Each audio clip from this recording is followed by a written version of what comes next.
오늘 말씀은 마태복음 17장 1절부터 13절까지 말씀입니다. 제가 봉독하겠습니다. 엿새 후에 예수께서 베드로와 야고보와 그 형제 요한을 데리고 따로 높은 산에 올라가셨더니 그들 앞에서 변형되사 그 얼굴이 해같이 빛나며 옷이 빛과 같이 휘어졌더라. 그때 모세와 엘리야가 예수와 더불어 말하는 것이 그들에게 보이거늘 베드로가 예수께 여쭈어 이르되 주여 우리가 여기 있는 것이 좋사오니 만일 주께서 원하시면 내가 여기서 초막셋을 짓되 하나는 주님을 위하여 하나는 모세를 위하여 하나는 엘리야를 위하여 하리이다. 말할 때에 호련히 빛난 구름이 그들을 덮으며 구름 속에서 소리가 나서 이르시되 이는 내 사랑하는 아들이요 내 기뻐하는 자니 너희는 그의 말을 들으라 하시는지라. 제자들이 듣고 엎드려 심히 두려워하니 예수께서 나와 그들에게 손을 대시며 이르시되 일어나라 두려워하지 말라 하시니 제자들이 눈을 들고 보매 오직 예수 외에는 아무도 보이지 아니하더라. 그들이 산에서 내려올 때에 예수께서 명하여 이르시되 인자가 죽은 자 가운데서 살아나기 전에는 본 것을 아무에게도 이르지 말라 하시니 제자들이 물어 이르되 그러면 어찌하여 서기관들이 엘리야가 먼저 와야 하리이까 하리라 하나이까. 예수께서 대답하여 이르시되 엘리야가 과연 먼저 와서 모든 일을 회복하리라. 내가 너에게 말하노니 엘리야가 이미 왔으되 사람들이 알지 못하고 임의로 대우하였도다. 인자도 이와 같이 그들에게 고난을 받으리라 하시니 그제서야 제자들이 예수께 말씀하신 것이 세례 요한인 줄 깨달으니라. 아멘.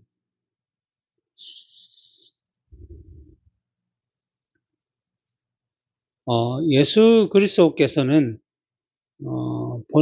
본질상 하나님이셨습니다. 우리가 알고 있듯이 위격 가운데 성자 하나님이셨습니다. 그런데 그 하나님께서 사람의 육신을 입으시고 이 땅에 오셨죠. 왜 오셨냐 하면 자기 백성을 저들의 죄에서 구원하시기 위해 오셨습니다.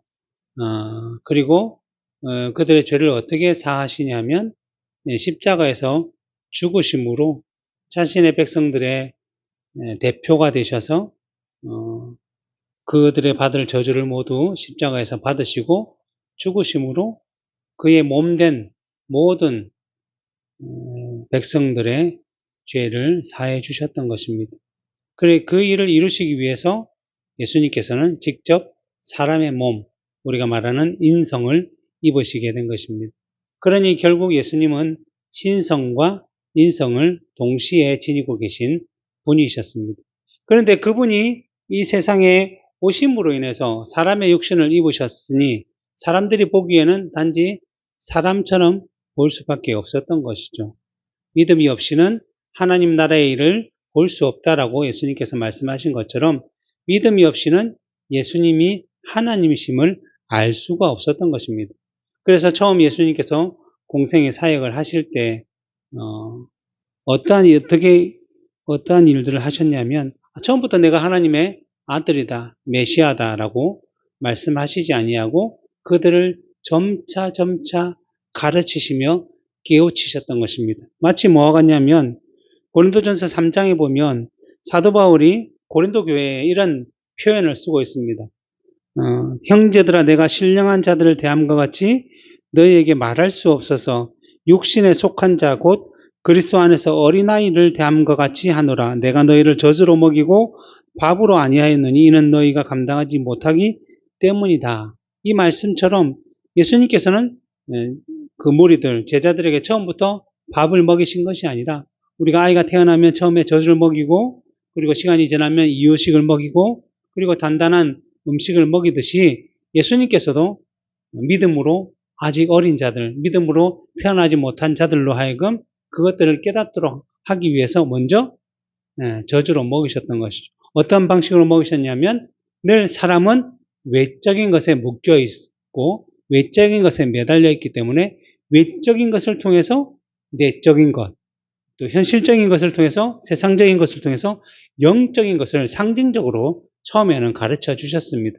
그러다 보니 그 당시의 사람들은 단지 먹고 배부른 까닭에 예수님께 모으면 병고침을 당하고 귀신이 치유함을 받고 자기들의 자기들의 요구가 들어지니 그것만 바라보고 쫓아다녔던 것이죠.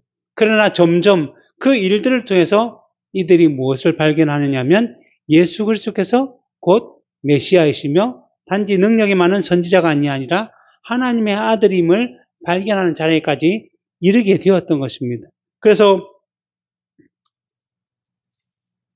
오병이의 사건을 통해서 먹고 배부른 자들도 있었지만 예수님의 제자들은 그 이후에 이분은 바람과 바다도 풍랑도 잔잔하게 하는 하나님의 아들이구나라는 사실을 깨닫게 되었고, 결국에는 가이사랴 빌립보에서 사람들은 여전히 예수님을 세례 요한이다, 엘리야다, 선지자 중에 능력이 많은 사람 중에 하나로만 알았지만 제자들은 주는 그리스도시요 살아계신 하나님의 아들이라는 사실을 고백하는 자리에까지 이르게 되었던 것입니다.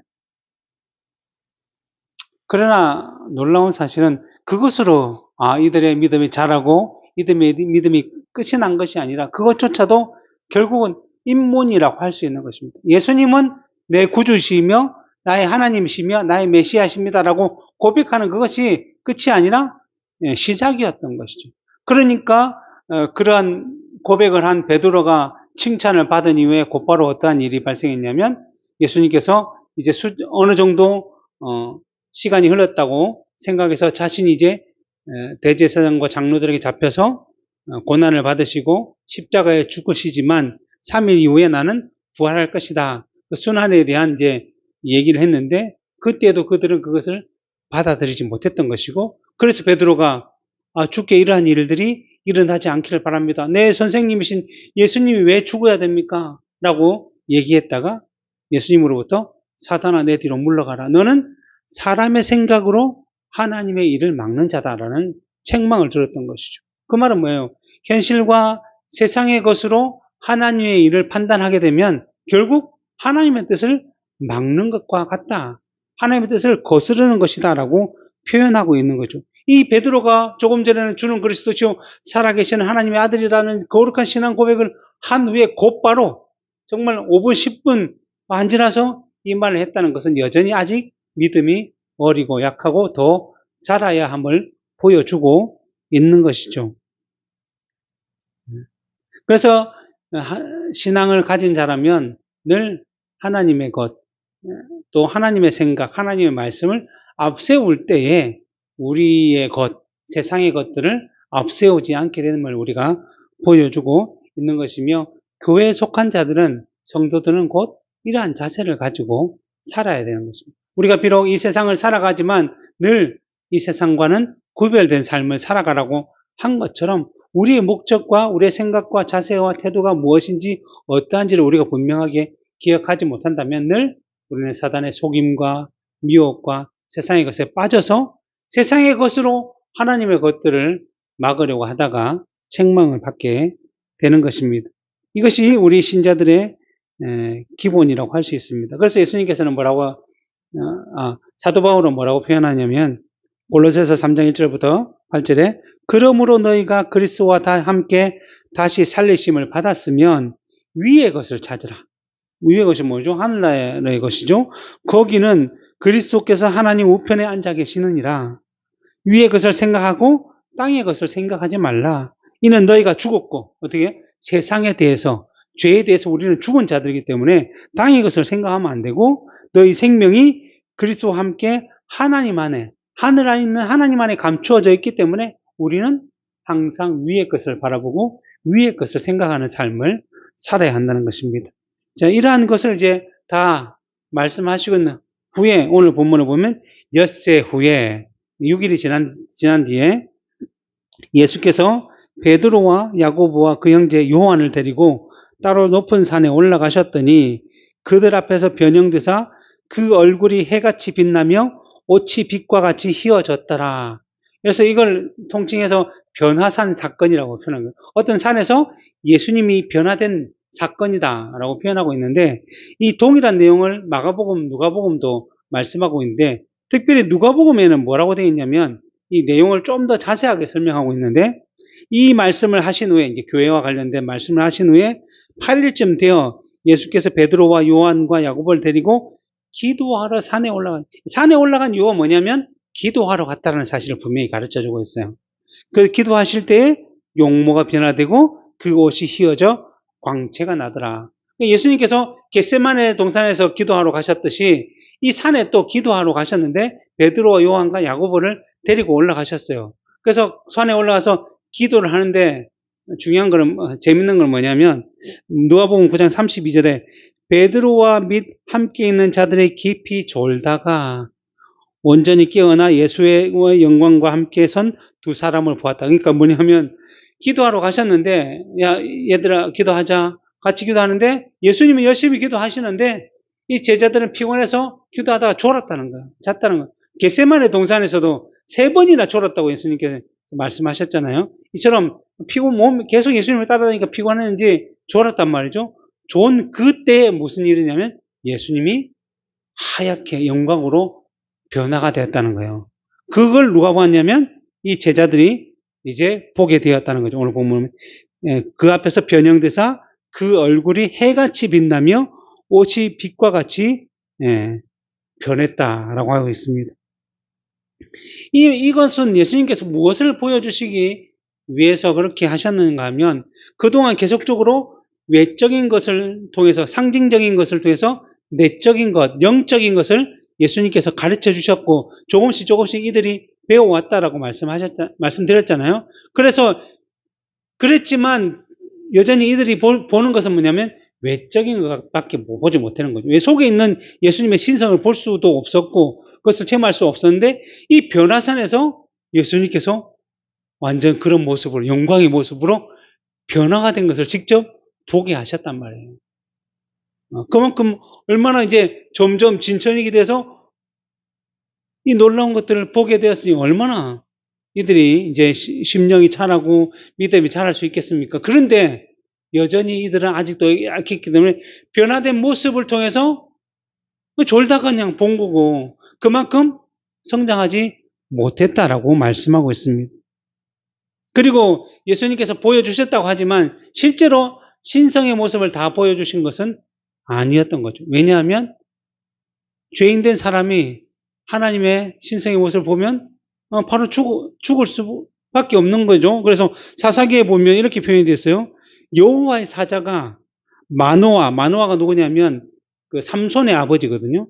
마노아와 그의 아내에게 다시 나타나지 아니하니 마노아가 그제서야 그가 여호와의 사자인 줄 알고 그의 아내에게 이르되 우리가 하나님을 보았으니 반드시 죽으리로다. 하나님 보면 죽을 수밖에 없어요. 죄인들은 그렇기 때문에 그 변화산에 있어서도 예수님께서 해보다 더 놀라운 광채와 영광으로 변했지만 실제로 그들이 감당할 수 있는 만큼만 변해서 보여주신 거예요. 맛보게 하신 거죠. 우리가 주일날 예배를 드리며 우리가 영원히 안식해야 될 그 하늘나라의 영광, 안식을 약간 맛보듯이 그들도 맛을 보았던 거죠. 그런데 그때 누가 나타났냐면 모세와 엘리야가 나타난 거예요. 실제로. 모세와 엘리야인 줄 어떻게 알았냐? 하나님께서 알게 하셨겠죠. 그러니까 이 사람은 모세고 이 사람은 엘리야다. 근데 왜 모세와 엘리야가 나타났느냐? 모세는 누구죠? 이스라엘을 애굽에서 건져내서 가나안에까지 인도했던 하나님이 세우셨던 지도자잖아요. 그리고 모세하면 뭐가 기억나냐면 바로 율법이 기억납니다. 하나님께서 모세를 시내산에 불러서 40일 동안 있게 하시면서 십계명과 율법을 주셨죠. 그래서 그 십계명과 율법을 가지고 내려와서 이스라엘 백성들에게 그 시내 광야에서 1년 동안 그 말씀대로 성막도 짓고 또 절기가 무엇이고 어떻게 또 서로 제사를 지내야 되고 의식법은 어떻게 해야 되고 또 사람들 간에 서로 시민법은 어떻고 하나님의 백성은 어떻게 살아야 되는지 분명히 말씀해 주셨어요. 그래서 율법 하면 이스라엘 백성들은 당장 누굴 생각하냐면 모세를 생각해요. 율법과 모세를 그냥 거의 동일시하는 사람이 바로 모세였죠. 그래서 신약 마태복음에 보면 이렇게 표현되어 있어요. 서기관들과 바리새인들이 모세의 자리에 앉았으니 이들이 율법을 가르치니까 모세의 자리에 앉았다. 율법의 자리라고 얘기하는 거죠. 그리고 여짜오되 그러면 어찌하여 모세는 이혼 증서를 주어서 버리라고 명하셨는가? 율법에 기록되어 있는데 모세가 명했다고 얘기하고 있어요. 또 선생님이요 모세가 일렀으되 사람이 만일 자식이 없어 죽으면 동생에게 그러니까 모세가 일렀다. 율법인데 모세 그 정도로 모세하면 율법을 대표하는 인물로 되어 있기 때문에 모세가 왔다는 거죠. 근데 모세가 왜 왔느냐면 율법의 완성이 누구죠? 바로 예수님이기 때문이죠. 모세는 구약시대의 율법의 대표라고 한다면 그 율법이 누구를 상징하고 있냐면 바로 예수님을 상징하고 있는 거예요. 율법에 있는 모든 의식법, 제사법들, 희생제물들 모두 누구를 상징하는 거예요? 예수님, 자기 백성을 위해서 죽으실 예수님을 상징하고 있는 것이고 절기든 성막이든 율법과 관련된 모든 것들은 다 예수 그리스도를 상징하고 있었던 것입니다.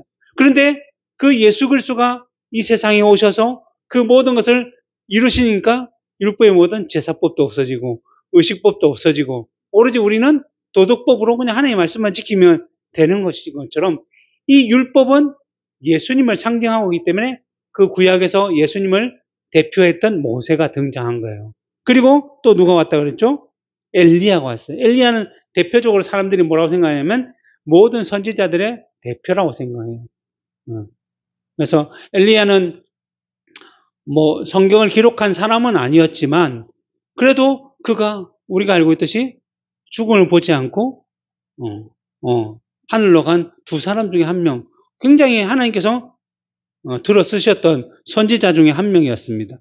그리고 그가 선지자로 활동할 때 어떤 시대였어요? 아합왕의 시대인데 북이스라엘 아합왕이 얼마나 악한 사람이었으면 자기 아내를 이방신을 섬기는 여인을 아내로 삼았고 그 여인이 아내로 오면서 뭘 가졌고 바알과 아세라 우상을 가지고 와서 그 사마리아 성에다가 실제로 제단과 신전을 짓고 백성들을 하여금 섬기게 하였고 하나님을 믿는 선지자들은 잡아서 죽이고 하는 이런 모든 악한 일을 벌였는데도 아무도 제지하지 않고 살아가던 세상이었죠. 그래서 하나님께서 징계를 내리셨는데 뭐예요?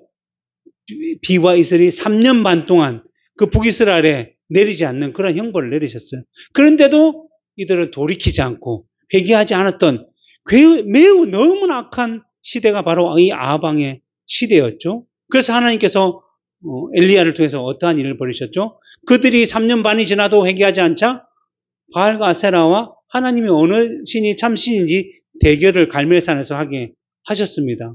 그래서 서로 하나님을 섬기는 선지자 엘리야 한 명, 바알과 아세라를 섬기자 850명이 모여서 대결하는데 제단을 놓고 그 위에 제물을 놓고 하늘에서 불을 내려서 이 제물을 취하는 신이 참신이다 라고 대결을 했는데 누가 이겼습니까?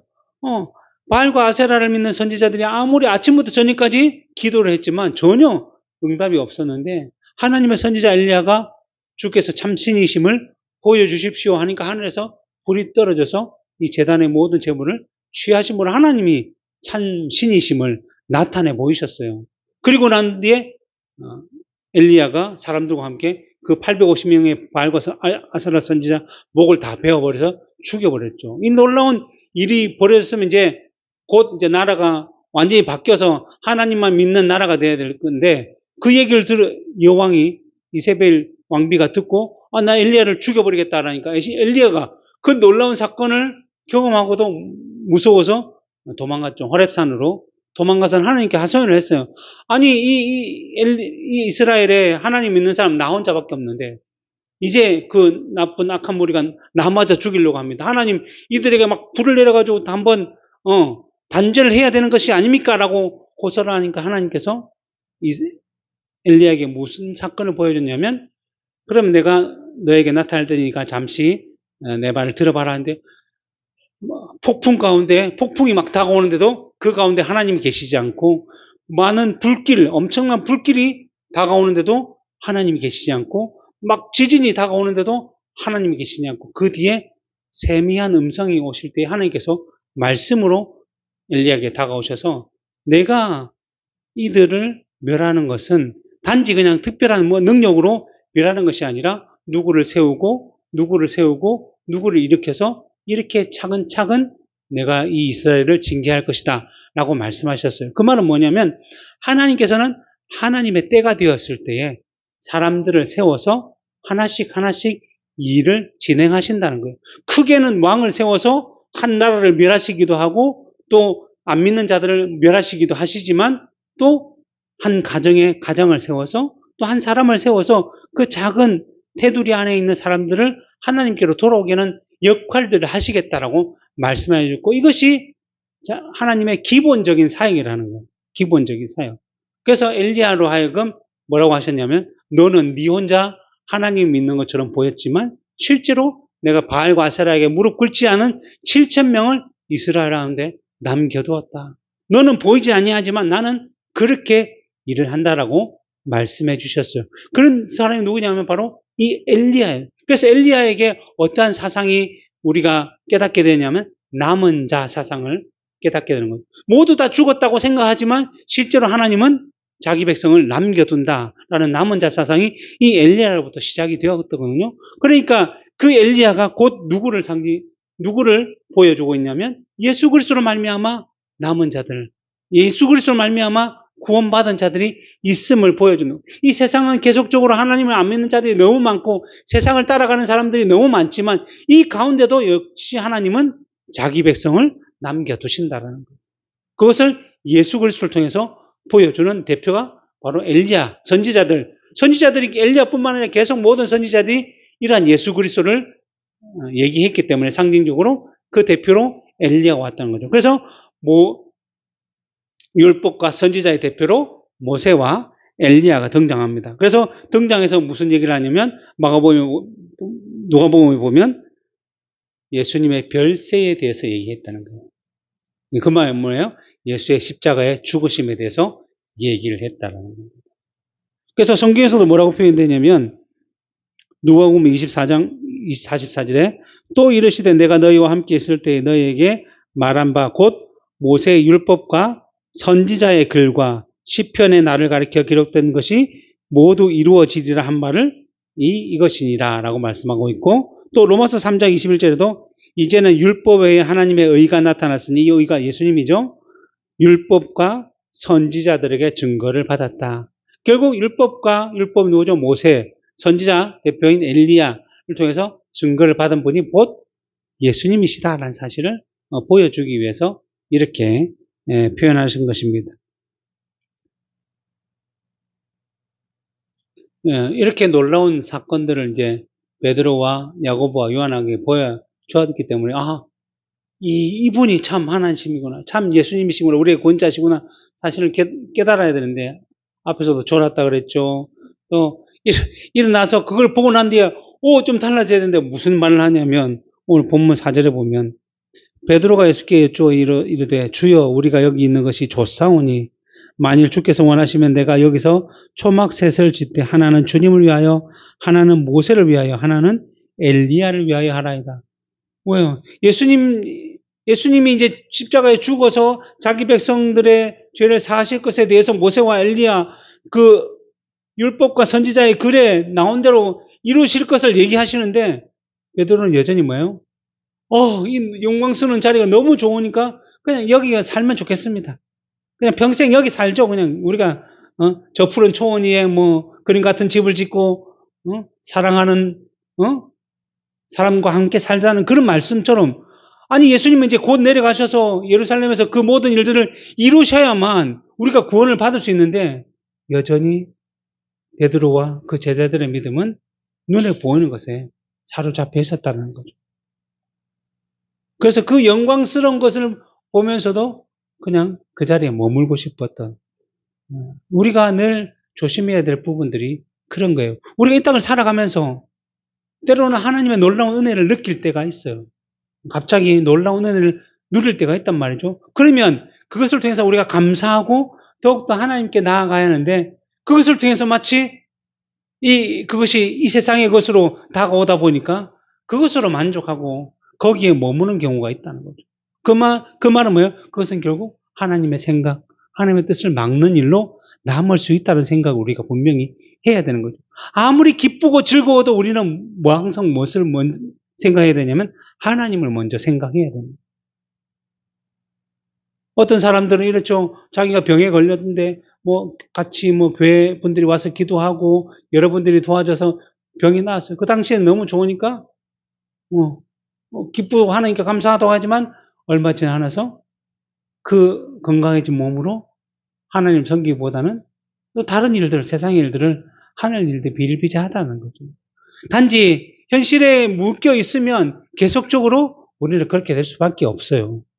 우리는 이 땅을 살아가는 존재들이니까. 그러니까 늘 우리의 마음을 영적인 것에 하늘에 둘 때에 그것이 우리로 하여금 이 세상에 머물지 아니하고 하나님의 생각을 하게 만든다는 사실을 여기에서 보여주고 있는 거죠.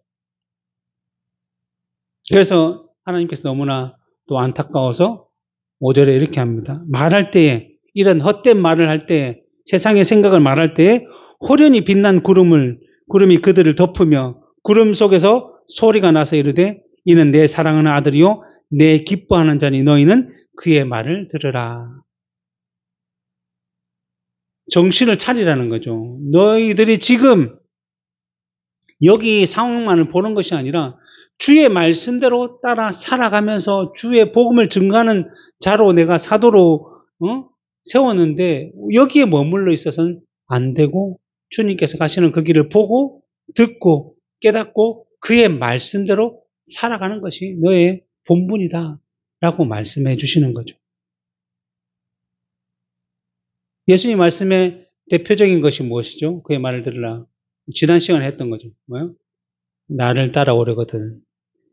누구든지 나를 따라오려는 자기를 부인하고 자기 십자가를 지고 나를 따라간다. 자기를 부인한다는 게 무엇입니까?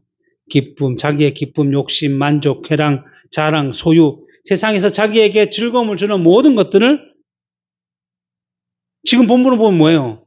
그 영광스러운 광채가 나타나고 막 모세와 엘리야와 죽었던 사람들이 등장하고 막 하는 이런 정말 놀라운 상황이 주어진다고 할지라도 그것을 붙잡으려고 하지 말고 그렇구나. 이렇게 모든 것을 이루시는 분이 바로 예수님이시구나 라는 사실을 기억하며 그를 따르고자 해야 한다는 것이죠. 그래서 예수님께서 비록 죽으시겠지만 부활하셔서 그 모든 영광을 이루시고 우리를 영원한 천국으로 인도하시겠구나 라는 사실을 기억하며 따르는 그것이 바로 자기를 부인하는 삶인 것이고 자기 십자가를 지는 것도 마찬가지죠. 예수님께서 십자가를 지심으로써 십자가는 세상에서 볼 때는 어떻게 했어요? 실패의 십자가예요. 저주의 십자가고 죽음의 십자가지만 우리의 입장에서는 그 십자가의 죽음이 영생을 주고 죄사함을 주었던 것처럼 우리가 비록 예수를 믿는데 사도 바울도 그렇게 표현하잖아요. 너희는 복음과 함께 고난을 받으라.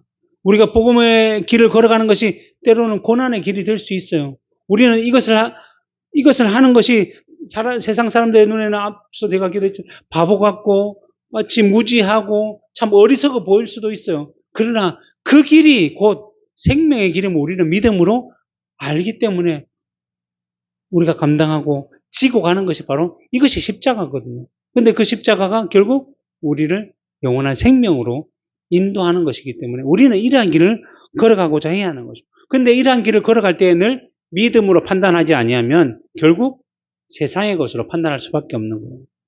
그래서 교회가 믿음으로 판단하지 않으면 교회가 돈을 자랑하고 교회가 사람을 자랑하고 건물을 자랑하고 교회의 사역을 자랑하고 교회의 목사를 자랑하고 성도를 자랑하고 사람을 자랑할 수밖에 없는 것밖에 없다는 것이죠. 그래서 하나님께서는 너희는 다른 것 중요한 게 아니라 예수의 말, 그의 말을 들으라 라고 말씀하셨습니다. 그래서 그 당시 베드로는 이 의미를 깨닫지 못했지만 그 이후에 이것을 깨닫고 기록했는데 베드로후서 1장 17절 18절에 보면 지극히 큰 영광 중에 이러한 소리가 그에게 나기를 이는 내 사랑하는 아들이요 내 기뻐하는 자라 하실 때에 그가 하나님 아버지께 존귀와 영광을 받으셨느니라. 이 소리는 우리가 그와 함께 거룩한 산에 있을 때 그때 변화산에 있을 때 하늘로부터 난 것을 들은 것이다 라고 얘기해요. 그러니까 베드로후서에 기록했단 말이죠. 그러면 예수님이 십자가에 죽으시고 부활하시고 승천한 뒤에 몇십 년이 흐른 뒤에 이 말을 전했단 말이죠. 그러면서 이 놀라운 현상을 본 것이 얼마나 자랑이겠어요. 나는 이것까지 본 사람이다. 예수님이 영광스럽게 이렇게 자랑해야 할 것인데 그것이 아니라 이 얘기를 하는 이유가 뭐냐면 그 다음 절에 나오고 있어요. 그 다음 절에 뭐라 하냐면 이 19절부터 21절에 그렇지만 그것을 본 것이 너무나 중요하지만 우리에게 더 확실한 예언이 있다라고 얘기해요.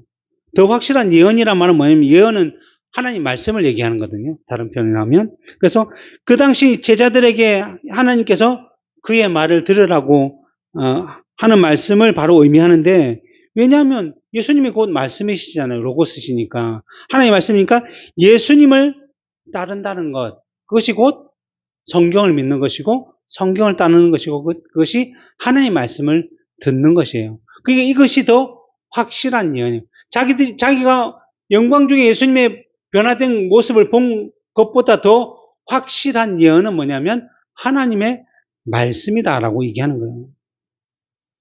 그래서 그 말씀은 뭐라고 되냐면 어두운 데 비추는 등불과 같으니 날이 새어 샛별이 너희 마음에 떠오르기까지 너희가 이것을 주의하는 것이 옳으니라. 먼저 알 것은 성경의 모든 예언은 사사로이 풀 것이 아니니 예언은 언제든지 사람의 뜻으로 낸 것이 아니요 오직 성령의 감동하심을 받은 사람들이 하나님께 받아 말한 것입니다. 요약하면 이거예요.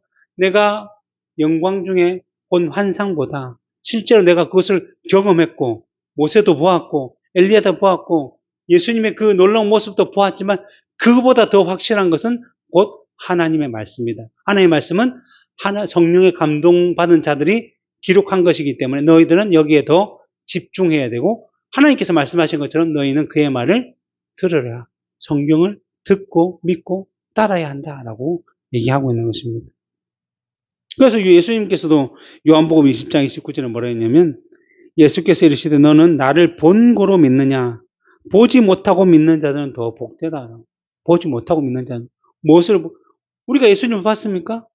예수님의 손에 못자국을 만져봤나요? 옆구리를 한번 만져봤나요? 그 20만 원 도박은 만져봤겠지만 우리는 그걸 보지 못했지만 예수님을 믿으시죠. 우리는 예수님을 믿는단 말이죠.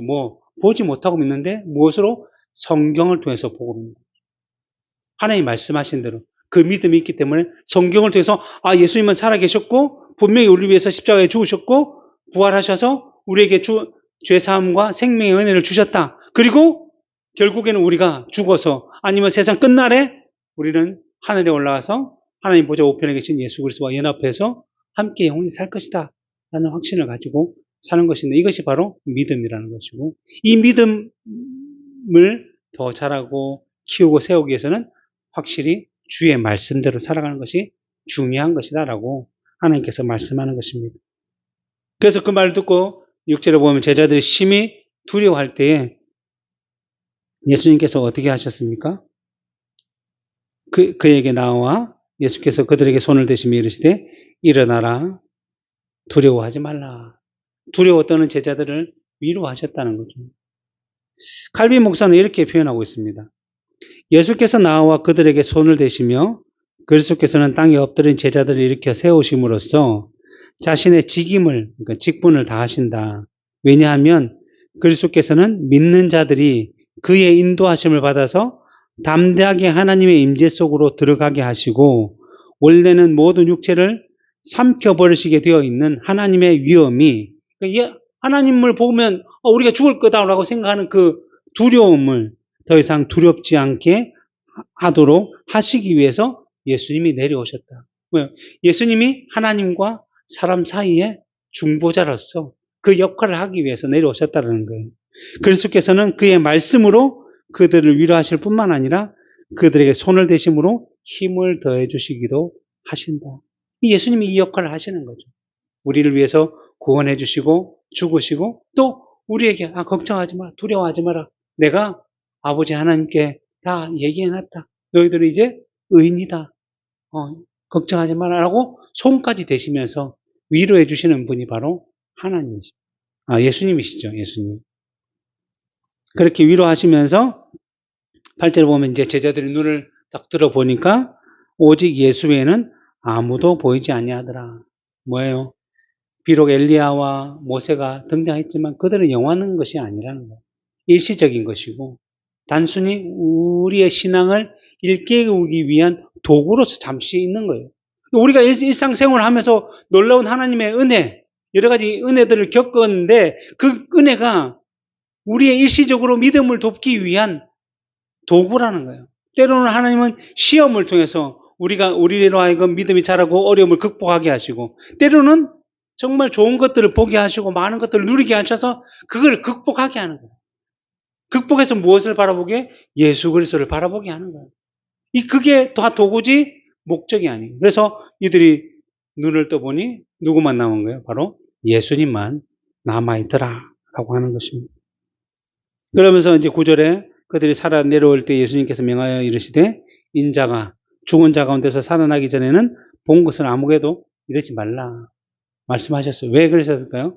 가장 대표적으로 아직 예수님의 때가 아니었기 때문에 말씀하지 말라는 것이 첫 번째일 것 같고요. 그 다음에는 이 제자들이 이 얘기를 하면 얼마나 좀 흥분되겠어요. 나 예수님 봤다?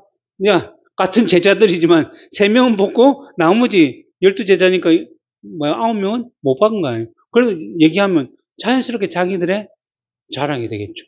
어깨가 올라가고 교만해지겠죠. 반대로 9명의 제자들은 왜 우리는 안 되게 하셨지? 시기와 질투의 대상이 되기도 하고 분란이 일어나게 될지도 모르겠. 이들의 믿음이 자라고 충분히 그 내용을 겉으로 보는 것이 아니라 그 본질이 무엇인지를 알 때까지 말씀하지 않는 것이 훨씬 좋다라고 예수님께서 말씀하셨고, 그래서 베드로도 가만히 있다가 60년, 50년, 30년 이 지난 후에 베드로후서에 이것을 기록하게 된 것도 바로 이러한 이유가 중에 하나라고 할 수 있습니다. 그리고 나서 이제 10절에 보시면 제자들이 이제 같이 내려오면서 이렇게 질문합니다. 제자들이 물어 이르되 그러면 어찌하여 서기관들이 엘리야가 먼저 와야 하리까? 왜 얘기하냐면 이들이 이제 엘리야를 보고 내려오면서 이 얘기를 한 거죠. 근데 왜 이 얘기를 했냐면 당시 유대 사회에서 무슨 얘기가 있냐면 메시아, 그리스도에 대한 소망이 있는데 늘 메시아보다 먼저 엘리야가 와야 한다라는 그 내용이 전해져 왔다는 거죠. 가르쳐 왔다는 거예요. 그러니까 메시아 오기 전에 누가 온다고? 엘리야가 온다라는 성경의 교훈이 내려왔다는 거예요. 그리고 가르침이 있었다는 거죠. 왜 이렇게 가르침이 있냐면 말라기 4장 5절 6절 보면 말라기가 구약의 제일 마지막이잖아요.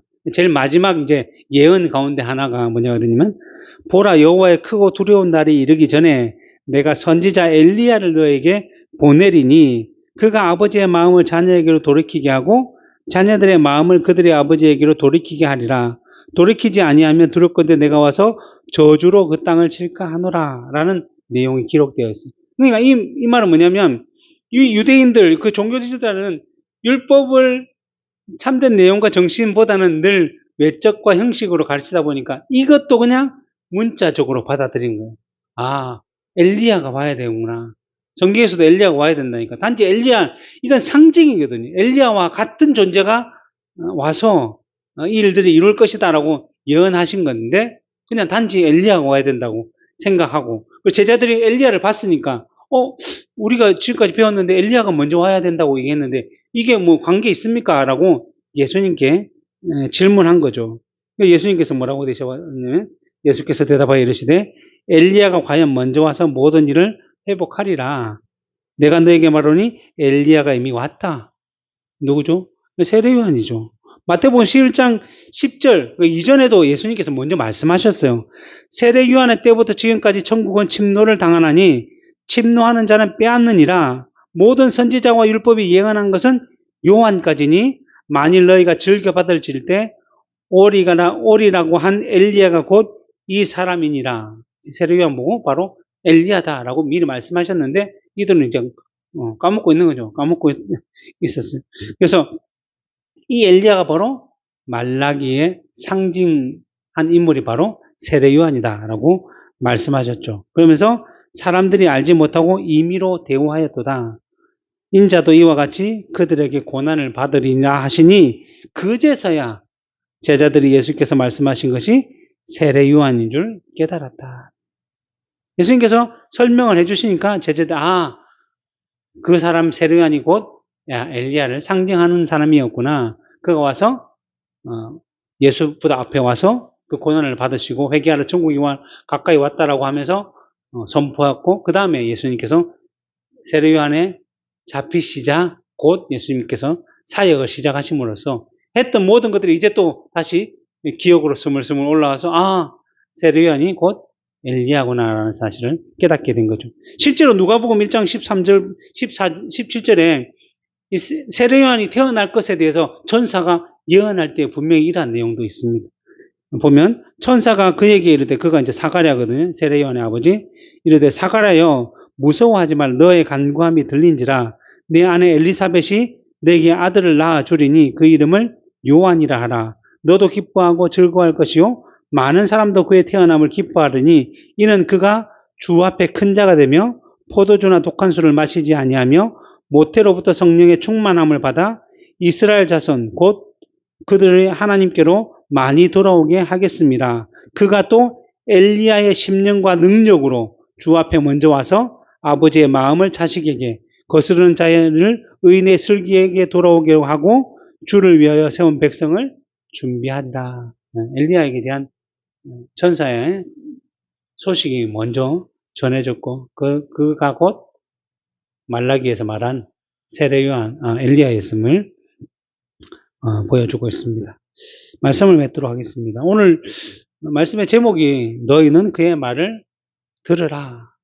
그가 누구죠? 예수님이고 그의 말을 듣는다는 것은 곧 하나님의 말씀을 듣고 깨닫고 그대로 살아가라라는 거죠. 왜 그렇게 말씀하셨습니까? 제자들이 당시의 환상, 그 놀라운 기쁨, 현실에 만족하며 그에 대한 삶을 살았기 때문에 그것이 아니라 그 본질을 보아야 된다. 우리의 본질은 바로 예수 그리스도 복음이고 말씀이라는 거죠. 그래서 우리에게 나타난 무슨 일이든 힘든 일이든 좋은 일이든 어려운 일이든 기쁜 일이든 그 일을 통해서 우리는 무엇을 보아야 돼요? 바로 예수 그리스도를 보아야 됩니다. 말씀을 생각해야 되고 그럴 때에 하나님의 일을 막는 것이 아니라 하나님의 일을 돕고 하나님의 일을 섬기고 하나님의 일을 나누는 삶을 살게 되는 것이고 그것이 베드로와 야고보와 요한 사도들에게 주어진 사명이고 그 사명이 이제 온 유대와 예루살렘과 유대와 사마리아와 땅끝까지 흘러 모든 믿는 자들, 성도들, 신자들이 살아가야 할 사명이라는 것입니다. 오늘 이 말씀을 통해서 우리가 그 사명들을 다시 한 번 더 기억하고 생각하고 우리의 모든 일 가운데 늘 앞서서 하나님을 기억하고 하나님의 말씀을 생각하고 예수를 바라볼 수 있기를 바랍니다. 기도하겠습니다.